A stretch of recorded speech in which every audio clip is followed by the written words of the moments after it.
Got a question. Somebody asked a question on one of my videos. I'll get to it in a minute, but there's some of the high voltage stuff here, of course. That'll be the base of what you asked about. This round piece here, it has a coil in there, and we have all this here. Okay.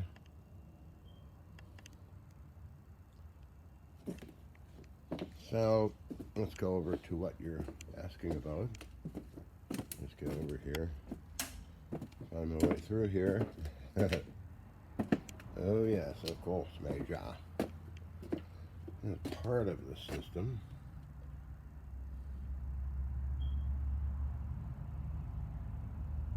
Compass system.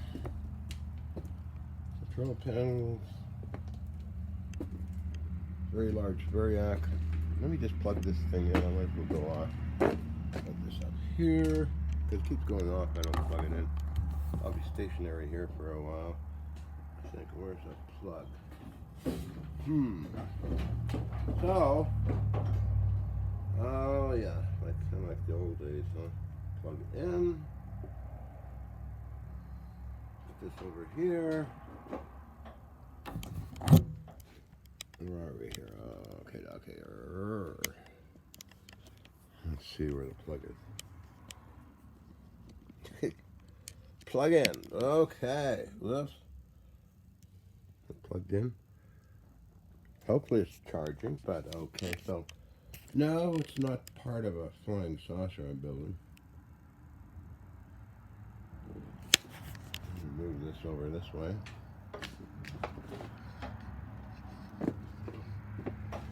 No.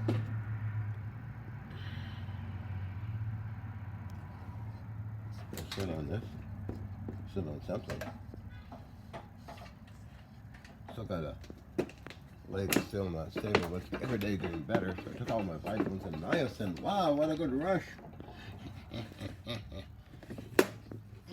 Oh, wow.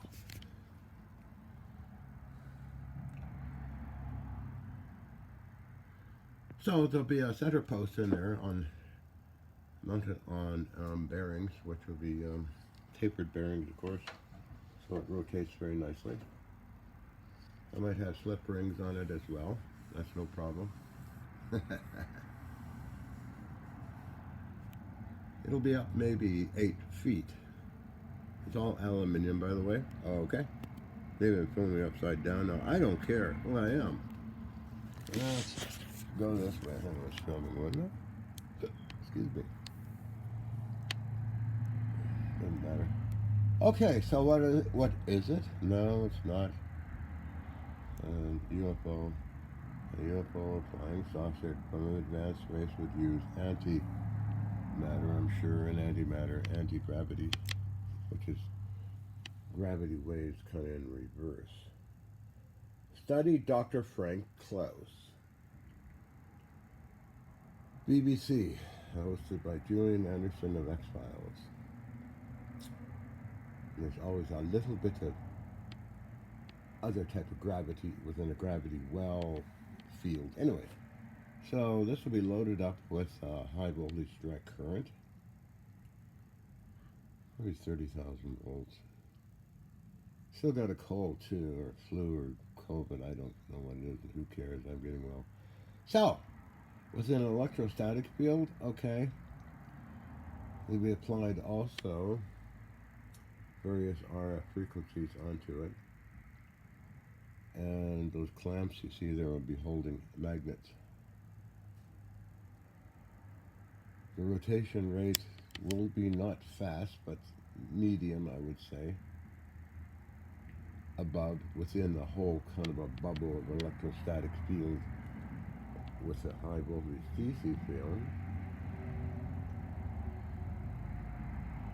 along with RF and ELF radio waves.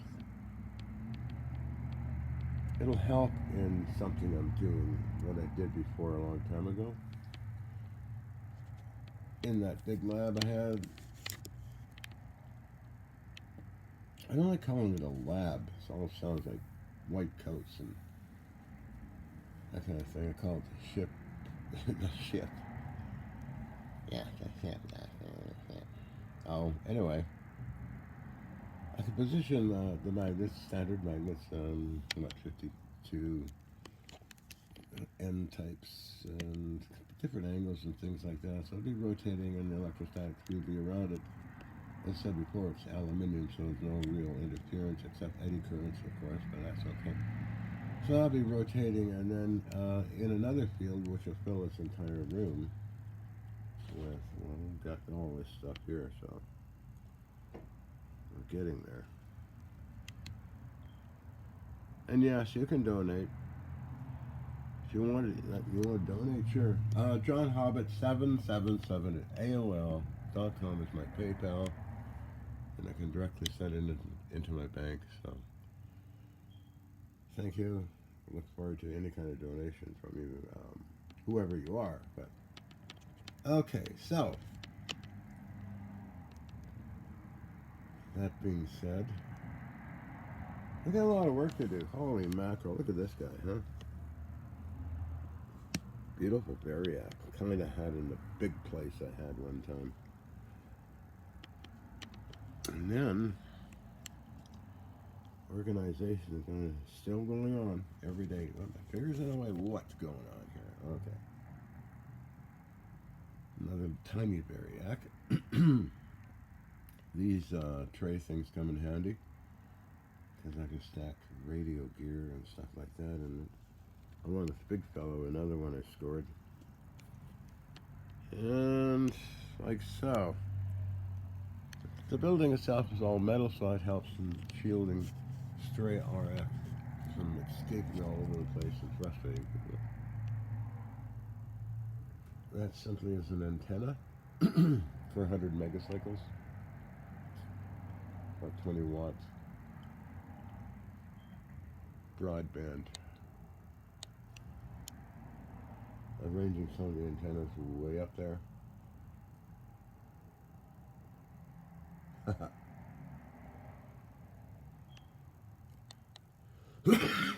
Yeah, that cool. Wow. Anyway, I'm gonna keep working. I don't care about cold or virus or whatever it is. Anyway, so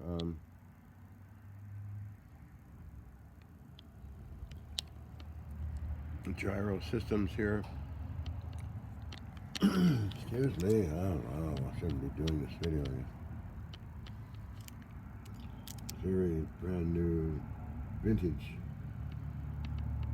gyro system, multi-gyros in this guy. And it's all fed through a power supply, which I showed you just when I walked in here. Over here, I can't quite see it now.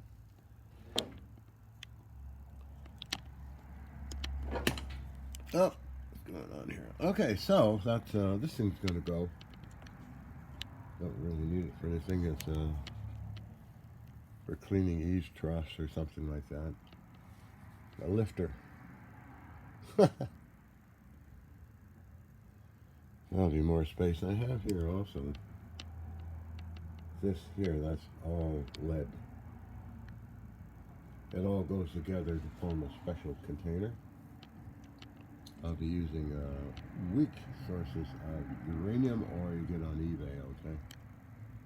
Like I did before. Alrighty, so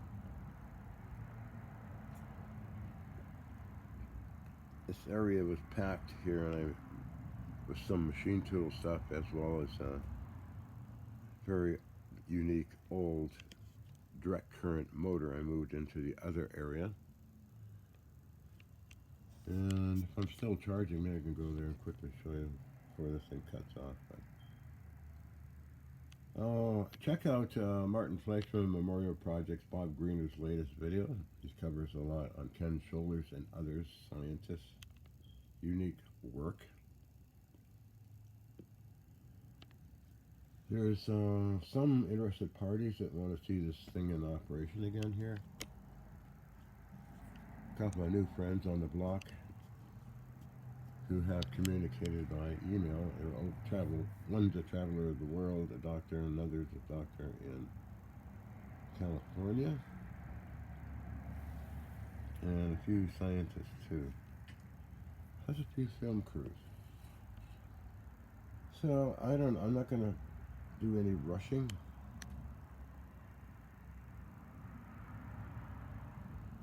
With this stuff.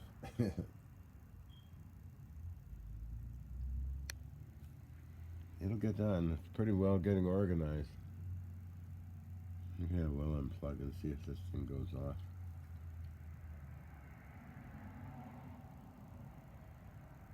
I don't know, it might. But anyway, that's the explanation of what that is you saw in a other video I was doing the other day.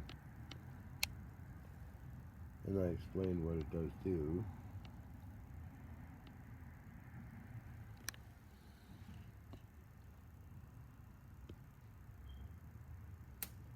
This was sitting in a scrapyard for several years. Undercover, but it cleans up nice. You know, it was well protected. All the marine stuff, Navy stuff, military stuff has tropicization on it. From resting. Just apply WD-40 and it cleans up very nice. So, this is from the University of Berkeley. And what else is? That is up there.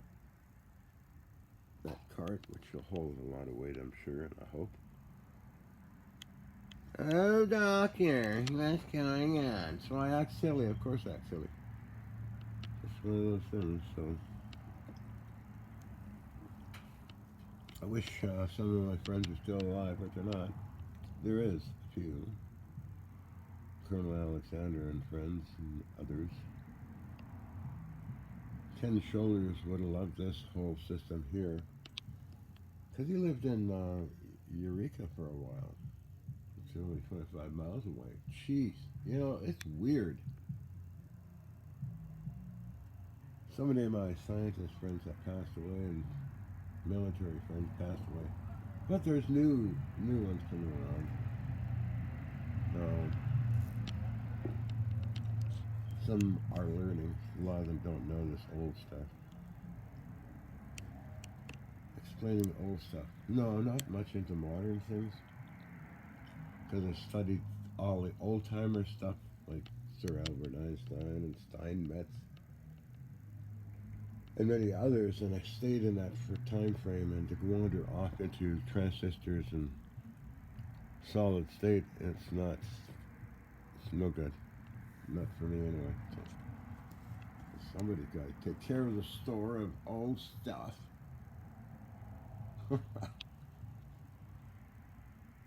I'm always interested in well-made old stuff.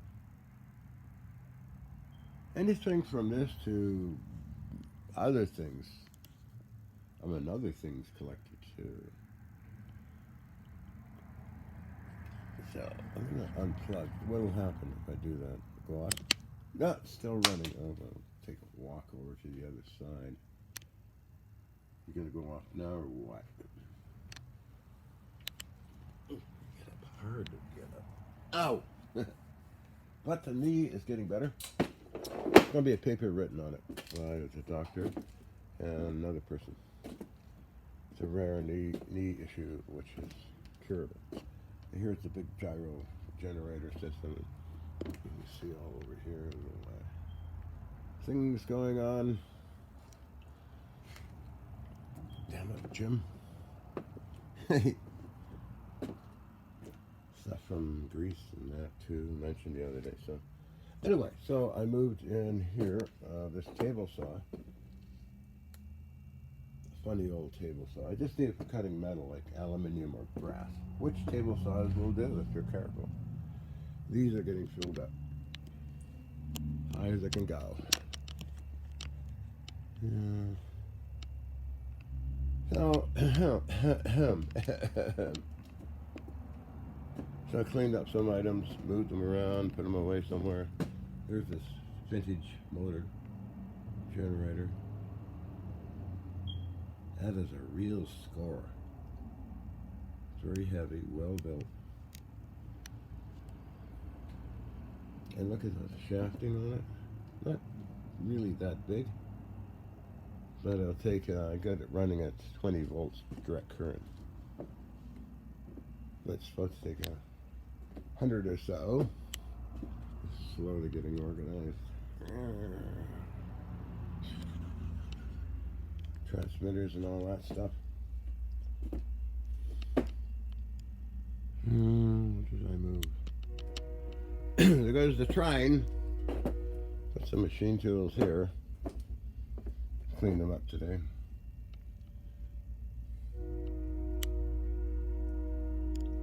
All vintage, of course. And why not? There's some other motors here that are like the big one I showed you. Here's the train, toot toot. A special piece here. Oh, nice. Where did I move something? Oh, in the other. Yeah, in the machine tool room. Oh, wow. There's odd things here as well. Used in engineering and science. A micro milling machine, believe it or not. Very heavy little thing. But that is a milling machine on a little table. And a bunch of lathes, of course, in here. So I use different lathes sometimes. The lathe I built myself is here, and so on.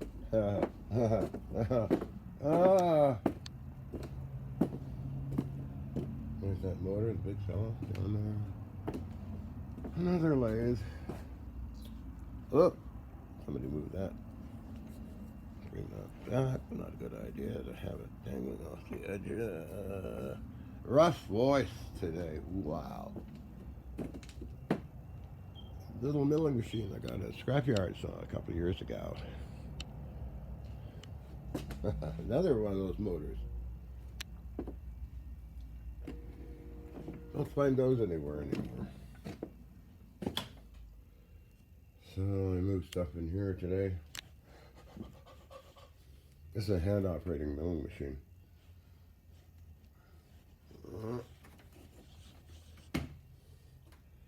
More milling machine is my big lathe. All 8,000 pounds of it. Take out a tour of the machinery here. Oh yeah. So I use this.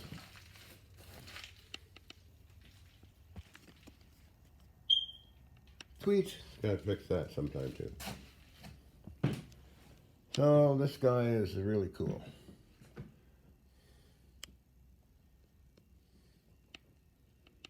It really eats through the metal. This lathe I use quite a bit from Inventor 3. This is a drilling machine. There's a rotary table on it, a big vise.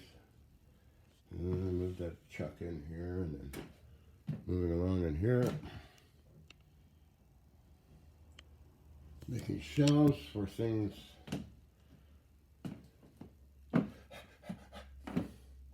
This lathe is almost ready to run.